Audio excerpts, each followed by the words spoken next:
को इवॉल्व भी किया है।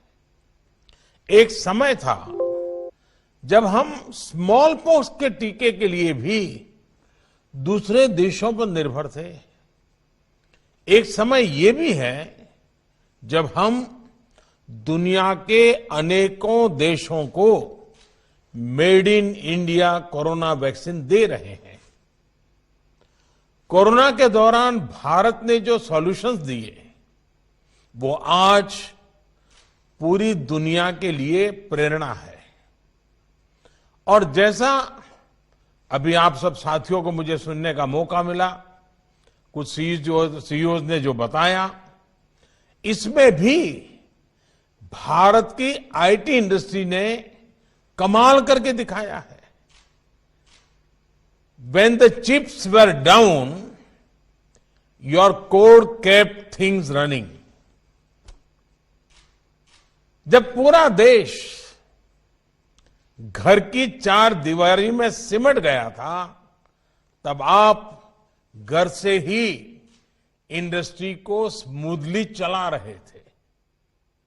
बीते साल के आंकड़े दुनिया को भले ही चकित करते हो, आपकी क्षमताओं को देखते हुए भारत के लोगों को ये बहुत स्वाभाविक लगता है। साथियों, ऐसी स्थिति में जब हर सेक्टर कोरोना से प्रभावित था, तब भी आपने करीब 2% की ग्रोथ हासिल की। जब डी ग्रोथ की आशंकाएं जताई जा रही थी, तब भी अगर भारत की आईटी इंडस्ट्री अपने रेवेन्यू में $4 बिलियन और जोड़े तो ये सचमुच में प्रशंसनीय है और आप सारी टीम अभिनंदन के अधिकारी हैं। इस दौरान लाखों नए रोजगार देकर आईटी इंडस्ट्री ने सिद्ध किया है कि वो भारत के विकास का मजबूत पिलर क्यों है। आज तमाम डेटा, हर इंडिकेटर ये दिखा रहे हैं कि आईटी इंडस्ट्री का ये ग्रोथ मोमेंटम ऐसे ही नई बुलंदियां छूने वाला है।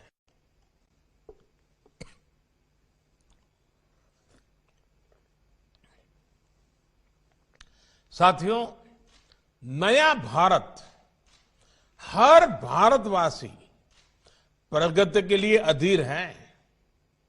हमारी सरकार नए भारत के युवाओं की इस भावना को समझती है। 130 करोड़ से अधिक भारतीयों की आकांक्षाएं हमें तेजी से आगे बढ़ने के लिए प्रेरित करती है। नए भारत से जुड़ी अपेक्षाएं जितनी सरकार से हैं, उतनी ही आपसे भी है, देश के प्राइवेट सेक्टर से भी है। साथियों, भारत की आईटी इंडस्ट्री ने अपने फुटप्रिंट्स ग्लोबल प्लेटफॉर्म पर बरसों पहले जमा दिए थे। पूरी दुनिया को हमारे एक्सपर्ट्स सर्विसेज और सॉल्यूशन देने में नेतृत्व कर रहे थे, योगदान दे रहे थे। लेकिन कुछ कारण रहे कि भारत का जो विशाल डोमेस्टिक मार्केट है, उसका लाभ आईटी इंडस्ट्री को नहीं मिल पाया। इस वजह से भारत में डिजिटल डिवाइड बढ़ता गया। एक तरह से हम कहते हैं, और हम कह सकते हैं, दिया तले अंधेरा वाली बात हमारे सामने थी। हमारी सरकार की नीतियां और निर्णय गवाह है कि कैसे बीते वर्षों में हमारी सरकार ने इस अप्रोच को बदल दिया है। साथियों, हमारी सरकार भी ये भलीभांति जानती है कि बंधनों में भविष्य की लीडरशिप विकसित नहीं हो सकती, और इसलिए सरकार द्वारा टेक इंडस्ट्री को अनावश्यक रेगुलेशन से, बंधनों से बाहर निकालने का प्रयास किया जा रहा है। नेशनल डिजिटल कम्युनिकेशन पॉलिसी एक ऐसा ही बड़ा प्रयास था। भारत को ग्लोबल सॉफ्टवेयर प्रोडक्ट हब बनाने के लिए नेशनल पॉलिसी भी बनाई गई। सुधारों का ये सिलसिला कोरोना काल में भी जारी रहा। कोरोना काल में ही other service provider OSP guidelines को जारी किया गया, अभी जिसका आपकी चर्चा में उल्लेख भी हुआ। इससे नई परिस्थितियों में आपके लिए काम करना आसान हुआ। आपके काम को कम से कम रुकावट का सामना करना पड़ा। आज भी जैसे आप में से कुछ मित्रों ने बताया कि 90% से ज्यादा लोग अपने घरों से काम कर रहे हैं। इतना ही नहीं, कुछ लोग तो अपने मूल गांव से काम कर रहे हैं। देखिए, ये अपने आप में एक बहुत बड़ी ताकत बनने वाला है। 12 चैंपियन सर्विस सेक्टर्स में इंफॉर्मेशन टेक्नोलॉजी को भी शामिल करने का लाभ भी आपको होना शुरू हुआ है। साथियों, 2 दिन पहले ही एक और महत्वपूर्ण पॉलिसी रिफॉर्म किया गया है, जिसका आप सभी ने भी स्वागत किया है। मैप और जियो स्पेशल डेटा को कंट्रोल से मुक्त करके इसको इंडस्ट्री के लिए खोल देना एक बहुत महत्वपूर्ण कदम है। एक ऐसा कदम है जो इस फोरम की थीम जो है, shaping the future towards a better normal, मैं समझता हूं इसके साथ एक प्रकार से आपकी समिट का पूर्वाश्रम का जो काम है वो सरकार ने कर दिया है। ये ऐसा कदम है जो हमारे टेक स्टार्टअप इकोसिस्टम को शाश्वत करने वाला है, सशक्त करने वाला है। ये ऐसा कदम है जो सिर्फ आईटी इंडस्ट्री नहीं, बल्कि आत्मनिर्भर भारत में व्यापक मिशन को मजबूत बनाता है। मुझे याद है, आप में से अनेक एंटरप्रेन्योर्स मैप्स और जियो स्पेशल डेटा से जुड़े रिस्ट्रिक्शंस और रेड टेप से जुड़ी बातें अलग अलग फोरम पर रखते रहे हैं। और मैं एक बात बता दूं, इन सारे विषयों में सबसे बड़ा जो एक प्रकार से रेड लाइट दिखाया जाता था, वो सिक्योरिटी से संदर्भ भी होता था कि ये चीजें अगर खुल जाएगी, सिक्योरिटी को संकट हो जाएगा, ये बार बार आता था। लेकिन सिक्योरिटी के इश्यूज को भी हैंडल करने के लिए आत्मविश्वास बहुत बड़ी ताकत होता है। और आज भारत आत्मविश्वास से भरा हुआ है। सीमा पर हम देख रहे हैं, और तभी इस प्रकार के निर्णय भी संभव होते हैं। ये निर्णय सिर्फ टेक्नोलॉजी के दायरे का नहीं है। ये निर्णय सिर्फ एडमिनिस्ट्रेटिव रिफॉर्म ऐसा नहीं है। ये निर्णय सिर्फ सरकार एक नीति नियमों से हट गए ऐसा नहीं है। ये निर्णय भारत के सामर्थ्य का परिचायक है। भारत को विश्वास है कब ये निर्णय करने के बाद भी हम देश को सुरक्षित भी रख पाएंगे और देश के नौजवानों को विश्व के अंदर अपना लोहा मनवाने के लिए अवसर भी देंगे। साथियों, मेरी भी जब आप जैसे साथियों के साथ चर्चा होती थी तो इस समस्या का एहसास मुझे होता था। अपने युवा उद्यमियों को, हमारे स्टार्टअप्स को दुनिया में पैदा हुए नए अवसरों का लाभ उठाने के लिए पूरी आजादी मिलनी चाहिए। इसी सोच के साथ ये फैसला लिया गया है। सरकार को देश के नागरिकों पर, हमारे स्टार्टअप्स पर और इनोवेटर्स पर पूरा भरोसा है। इसी भरोसे के साथ सेल्फ सर्टिफिकेशन को प्रोत्साहित किया जा रहा है। साथियों, बीते 6 सालों में आईटी इंडस्ट्री ने जो प्रोडक्ट्स, जो समाधान तैयार किए हैं, उनको हमने गवर्नेंस का महत्वपूर्ण हिस्सा बनाया है। विशेष तौर पर डिजिटल इंडिया ने, डिजिटल टेक्नोलॉजी ने सामान्य से सामान्य भारतीय को सशक्त किया है, सरकार से उसको जोड़ा है। आज डेटा को भी डेमोक्रेटाइज किया गया है और लास्ट माइल सर्विस डिलीवरी भी प्रभावी हुई है। आज सैकड़ों सरकारी सर्विसेज की डिलीवरी ऑनलाइन की जा रही है। गवर्नेंस में टेक्नोलॉजी के प्रभावी उपयोग से गरीब और मध्यम वर्ग को सुविधा के साथ साथ करप्शन से भी बड़ी राहत मिली है। हमारे फिनटेक प्रोडक्ट्स और यूपीआई जैसे डिजिटल प्लेटफॉर्म की चर्चा तो आज पूरी दुनिया में है। वर्ल्ड बैंक समेत इसके सामर्थ्य की चर्चा कर रहे हैं। कैसे 3-4 साल के भीतर भीतर एक हैवीली कैश डिपेंडेंट सोसाइटी उससे हम लेस कैश सोसाइटी की तरफ मक्कमता पूर्वक बढ़ चले हैं, ये हमारे सामने है। जितना डिजिटल ट्रांजैक्शन ज्यादा होता जा रहा है, काले धन के स्रोत उतने ही कम हो रहे हैं। जेम ट्रिनिटी और डीबीटी के कारण ही आज गरीब के हक की पाई पाई उस तक बिना किसी लीकेज के पहुंच पा रही है। साथियों, ट्रांसपेरेंसी यानी पारदर्शिता गुड गवर्नेंस की सबसे अहम शर्त होती है। यही बदलाव अब देश की शासन व्यवस्था में हो रहा है। यही कारण है कि हर सर्वे में भारत सरकार पर जनता का भरोसा लगातार मजबूत से मजबूत हो रहा है। अब सरकारी कामकाज को सरकारी रजिस्ट्रों से बाहर निकालकर डैशबोर्ड पर लाया जा रहा है। प्रयास ये है कि सरकार और सरकारी विभाग की हर गतिविधि को देश का सामान्य नागरिक अपने फोन पर देख सके।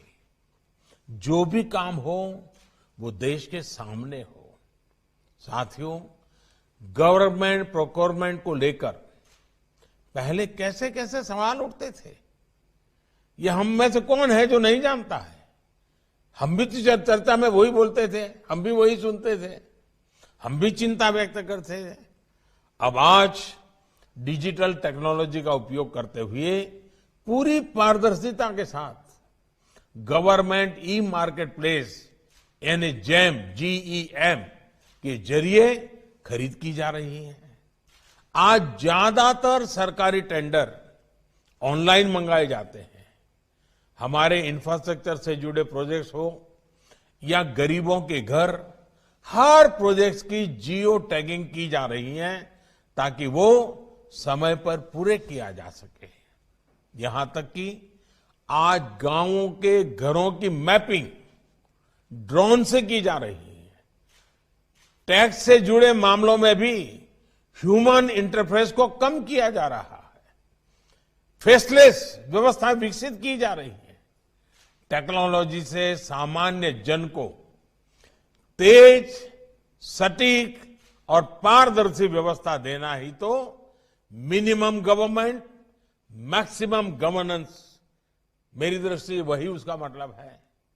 साथियों, आज विश्व में जो भारतीय टेक्नोलॉजी की छवि है, जो पहचान है, उसे देखते हुए देश को आपसे बहुत ज्यादा उम्मीद है, बहुत ज्यादा अपेक्षाएं हैं।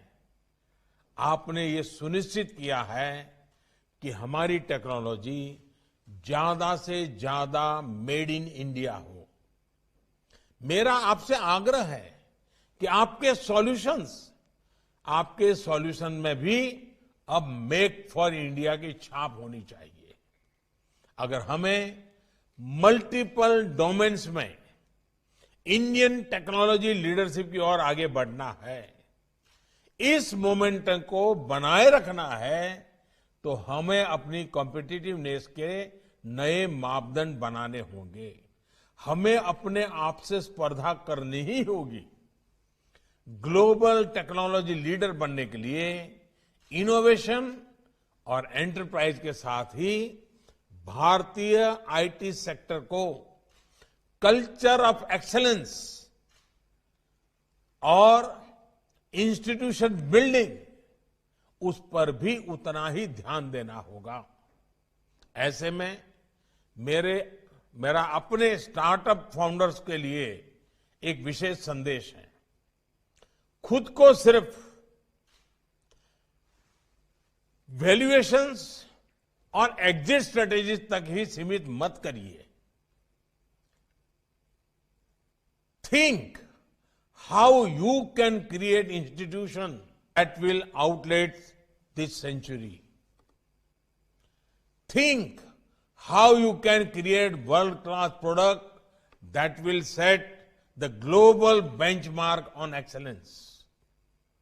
There can be no compromise on these twin goals, for without them, we will always be a follower and not a global leader.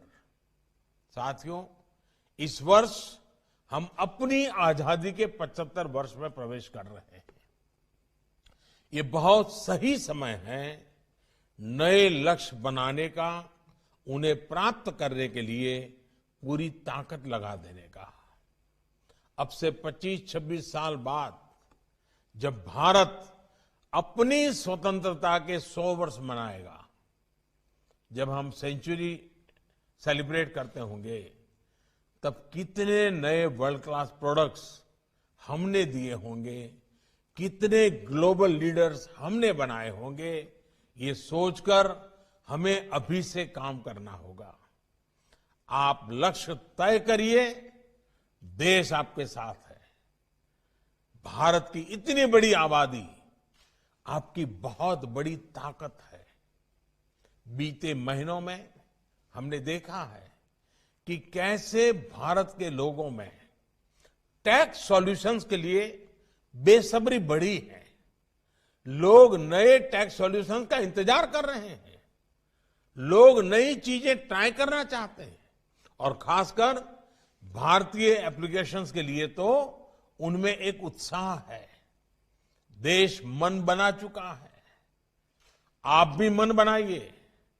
साथियों, 21वीं सदी में भारत की चुनौतियां और उसके समाधान के लिए प्रोएक्टिव टेक्नोलॉजिकल सॉल्यूशन देना IT industry, tech industry, innovators, researchers, young mind, इनका बहुत बड़ा दायित्व है। अब जैसे हमारी खेती में पानी और फर्टिलाइजर की जरूरत से ज्यादा उपयोग से बहुत बड़ी समस्या आती है, क्या इंडस्ट्री को ऐसी स्मार्ट टेक्नोलॉजी के लिए काम नहीं करना चाहिए जो आर्टिफिशियल इंटेलिजेंस का उपयोग करते हुए हर फसल में पानी और फर्टिलाइजर की जरूरत के बारे में किसान को बता सके? सिर्फ टेक्नोलॉजी बनाने भर से ही काम नहीं चलेगा, इसको भारत में मास लेवल पर एडॉप्ट भी किया जा सके, ऐसे सॉल्यूशंस हमें तलाश करने हैं। इसी तरह हेल्थ एंड वेलनेस के डेटा की ताकत से गरीब को लाभ कैसे मिले, इसके लिए भी आज भारत आपकी तरफ देख रहा है। टेलीमेडिसिन को प्रभावी बनाने के लिए भी आपसे बेहतरीन सॉल्यूशंस की उम्मीद देश कर रहा है। साथियों, शिक्षा और स्किल डेवलपमेंट को लेकर भी टेक इंडस्ट्री को ऐसे समाधान देश को देने होंगे जो देश की बड़े से बड़ी आबादी को सुलभ हो। आज देश में अटल टिंकरिंग लैब से लेकर अटल इंक्यूबेशन सेंटर तक टेक्नोलॉजी के लिए स्कूल कॉलेज में ही माहौल बनाया जा रहा है। नई नेशनल एजुकेशन पॉलिसी में एजुकेशन के साथ साथ स्किलिंग पर भी उतना ही जोर दिया गया है।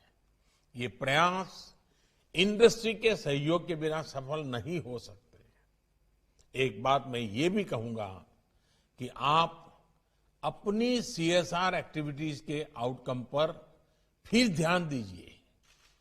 अगर आपकी सीएसआर एक्टिविटीज का फोकस देश के पिछड़े क्षेत्रों के बच्चों पर होगा, आप उन्हें डिजिटल एजुकेशन से ज्यादा जोड़ेंगे, उनमें analytical thinking, lateral thinking develop करेंगे तो ये एक बहुत बड़ा गेम चेंजर होगा। सरकार अपनी तरफ से प्रयास कर रही है, लेकिन इसमें आपका साथ मिलना तो मैं समझता हूं बात कहां से कहां ले जा सकती है। India is not short of ideas, it needs mentors who can help turn ideas into reality. साथियों, आत्मनिर्भर भारत के बड़े सेंटर आज देश के टियर 2, टियर 3 शहर बनाते जा रहे हैं। यही छोटे शहर आज आईटी बेस्ड टेक्नोलॉजीज की डिमांड और ग्रोथ के भी बड़े सेंटर बनते जा रहे हैं। देश के इन छोटे शहरों के युवा अद्भुत इनोवेटर्स के रूप में सामने आ रहे हैं। सरकार का फोकस भी इन छोटे शहरों में बेहतर इंफ्रास्ट्रक्चर के निर्माण पर है, ताकि वहां रहने वाले देशवासियों के साथ साथ आप जैसे उद्यमियों को भी असुविधा ना हो। जितना अधिक आप इन छोटे शहरों कस्बों की ओर जाएंगे, उतना ही अधिक उनका विकास होगा। साथियों, मुझे विश्वास है कि आने वाले 3 दिनों में आप वर्तमान और भविष्य के ऐसे ही समाधानों पर गंभीर चर्चा करेंगे। सरकार हमेशा की तरह आपके सुझावों पर गंभीरता से विचार करेगी।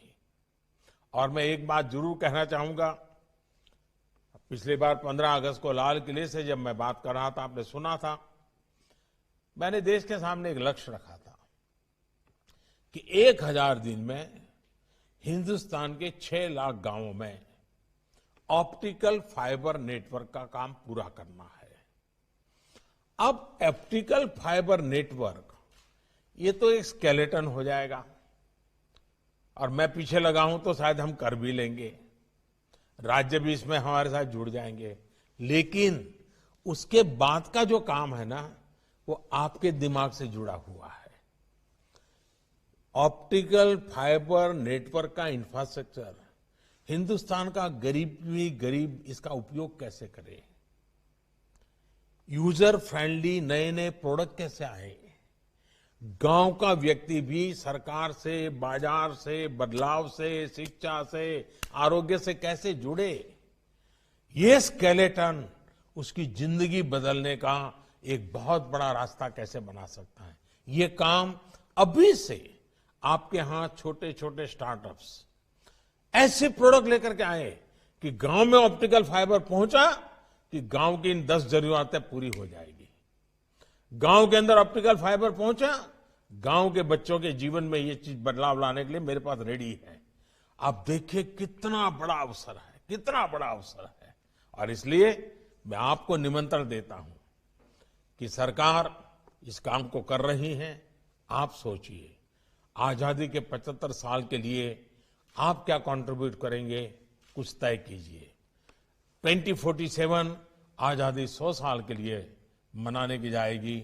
आपका रोड मैप क्या होगा, आपके लक्ष्य क्या होंगे, उन लक्ष्य को लेकर के कैसे चलना, उस पर तय कीजिए। हमें लीडरशिप लंबे अरसे तक लेनी है, हर क्षेत्र में लेनी है, पूरे सामर्थ्य के साथ लेनी है। और इस लीडरशिप के आपके इस चिंतन मनन से वो निकलेगा, वो अमृत देश को काम आएगा। इसी एक अपेक्षा के साथ मेरी आप सबको बहुत बहुत शुभकामनाएं, बहुत बहुत धन्यवाद।